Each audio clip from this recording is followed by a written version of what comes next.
Hi, welcome to another video. Today I wanted to show you guys how to make a fun Pokemon card related craft. I find that when collecting cards you always end up with a lot of extras, so I'm trying to find different projects and crafts that you can do with those extras that you don't really plan on using for anything other than to sit in a box. So today we're going to be using up some extra cards. We're going to make one of these Pokemon energy card frames. We're going to use up some of our energy cards today and making them into a background, and then we're going to paint a Pokemon with the corresponding type on top. I'm really excited. This was a lot of fun to make. The one we're going to make today is going to be a little smaller. We'll see how it goes, but yeah. So we're going to get started on this, and you can follow along with me. So the first thing you're going to need is your backing. So I'm going to use energy cards. You could probably also use like other cards as well, like on this Pikachu one. If you wanted to and you had a lot of Pikachu cards, you could use Pikachu cards in the background and then paint a Pikachu on top. I don't think that would look bad either. But for simplicity, we're just going to use energy cards today. I'm thinking of doing a Squirtle. So I'm going to use water energy cards. They don't have to all be the same. On that one there, I used different types of cards. It really depends on your preference. If you want to use the same like energy style throughout, that would be fine too. But I think I'm going to use a variety. Just make sure you have enough to fit the frame that you got. The next thing you're going to need is a frame. I got one here. I'm making a bit of a smaller one today. It's going to be a 9x12. And what I did is I took the cardboard piece out of the back, and that's what I'm going to glue the cards on. You don't necessarily need a frame, you just need a cardboard piece, but I think the frame really seals it in and keeps everything together. At least make sure that you have a strong backing. When you start gluing the cards on and painting the cards on, you want it to be sturdy. You don't want it to be flimsy and then wreck your craft. Next, what you're gonna need is glue. For this purpose, I'm just gonna be using like a regular glue stick. And then another thing you're gonna need is paint. So get all your colors ready. I'm just using acrylic paint. I think it's the easiest to work with. It dries quickly, so you don't have to wait a long time for everything to like flow together. Acrylic paint will be your best bet for it to stand out and easiness and everything. Another thing that might come in handy would be a pencil just to do your outline on. So yeah, that's everything you need. Okay, so I think we're gonna get started now. Exciting. So the first step is to lay out your cards. What I like to do first is I like to lay out the cards just to kind of get a feel, and then you know how many you need. So I'm just going to lay them out here, kind of in different spots. They are going to have to overlap a little bit, but that's okay. Like, you can choose how much of a collage you really want to make. Like for this one, I really kept it kind of the straightforward approach, but make it the collage however you choose. I think I'm going to make this one straightforward again, just to keep everything kind of uniform. But again, up to you. It is your craft, so you can let your creativity flow. Okay, so then once you know how many cards you need, you can put your extra energies away, kind of line it up and kind of look at and memorize how you want everything to be laid out. You can take a picture of it if you want to. Yeah, this is what my base is going to look like. It's going to look a little neater because they'll be glued, but that's what we're going to start with. So now we're going to start gluing them. So I'm going to take these off kind of in a similar order because I really like the order I picked. And then we're going to start gluing. So basically, I'm just going to take the glue and glue the backs of the cards and put them on there. And you kind of want to do this a little quickly, just so you can kind of move things around still. And note too, like, a lot of this is going to be covered with paint, so you don't have to necessarily be perfect. It's just the layered effect's going to show through, but the imagery won't. So if you get like a glue stain on the front of one, it's okay. I kind of like to work also in...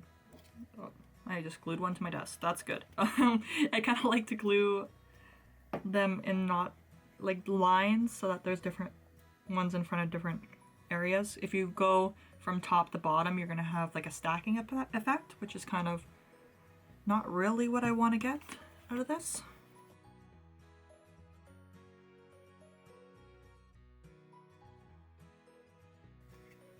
Maybe I actually want to put this one underneath. So like, see, like now, because it's just, I did it right before, I can do a little bit of maneuvering with it without it being sacrificed.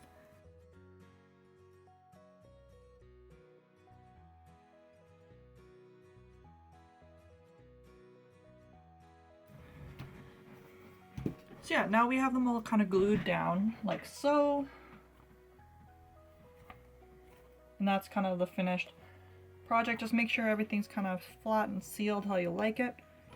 If there's anything you want to change at this point, you probably still have time to change it because the glue is not settled yet. Otherwise, this is going to be your finished place mat. And next we will move on to the sketching stage. So let's get started on that. Okay, so I'm going to be drawing Squirtle, and I think in particular I'm going to be doing the leader of the Squirtle squad. So I recommend taking a pencil and doing an outline sketch before you kind of get started, so you kind of know what your spacing is going to be like with the painting.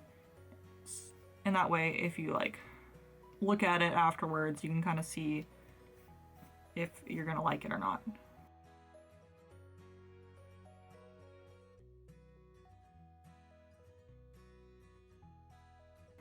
So I kind of have my drawing set out here. It's going to cover a majority of the space. So you can't really see it on the camera, but it goes from here and it's about that wide. So it's going to cover a majority of the energy card backings, which is fine.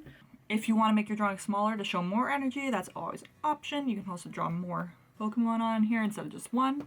So really play with what you want to design. So the next stage is going to be the painting stage. So we'll get your paints ready. Depends what kind of style you want to go for. I'm going to go for a more like heavy paint look, so I'm just going to drop some on there. Maybe don't be like me, maybe get a palette and you're going to kind of paint your base color first. So I'm just going to start with the Squirtle's head, the blue part. So you're going to start with the colors and then work your way to the black after.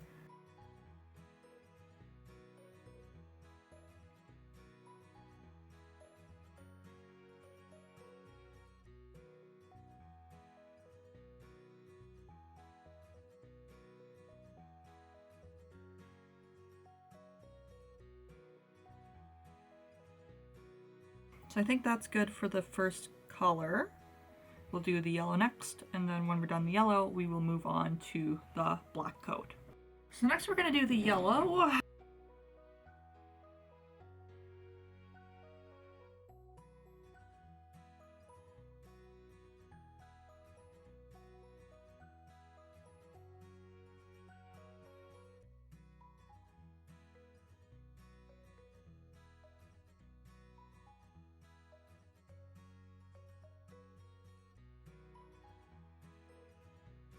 So I'm basically done the first layer of the yellow. The blue paint was a bit thicker, so you can't really see what's behind it, but the yellow paint is a bit thinner. So we're gonna have to put on a couple layers for that guy. That's okay. On this one, you can still see parts of the lightnings, which is kind of neat. I don't mind seeing a little bit. I would just like it to be a little less in comparison, because this one you can really see, you can still see the circles a lot, whereas this is just like pieces of the black.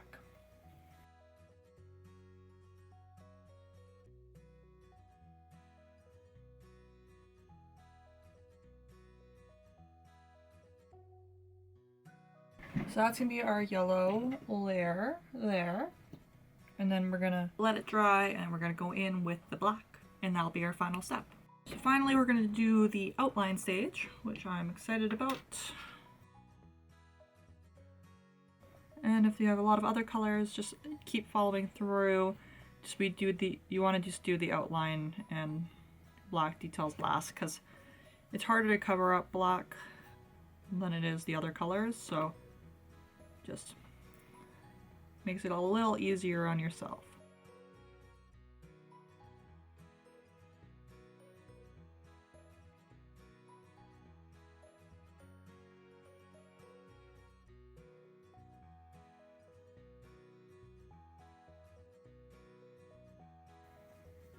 And you can also go as detailed and as, or like less detailed as you want.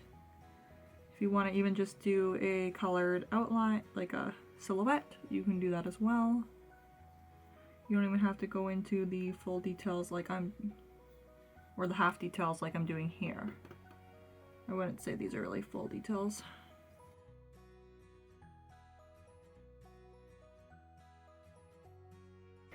He's got such a little tail. I like him. He's very chill. He's very cool looking. Now I'm gonna kind of go in and touch up some of the lines so that they look a little bit more on purpose. Also just be mindful of the card layers, because if you want to make sure to get underneath the layers as well, so that the line just looks cohesive. And also do some dry brushing, which basically means when the paintbrush isn't full of paint, it just has a little bit. You can kind of go in with some smaller like shadows and details to add a little bit of the color without overdoing it.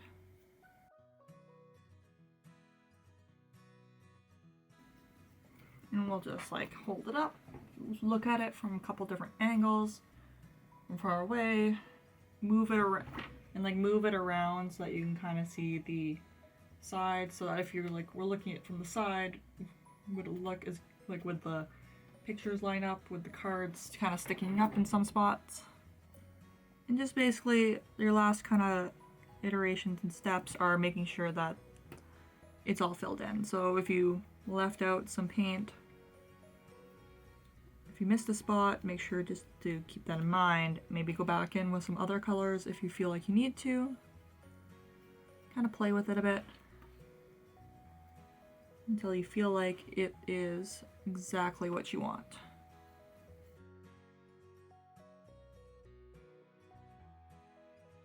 And if anything, if you are feeling doubtful about how your project looks, take a break, come back, revisit it.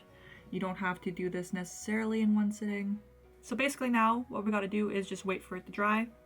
And then once it's dry enough, we're gonna stick it into the frame and see how the finished product looks.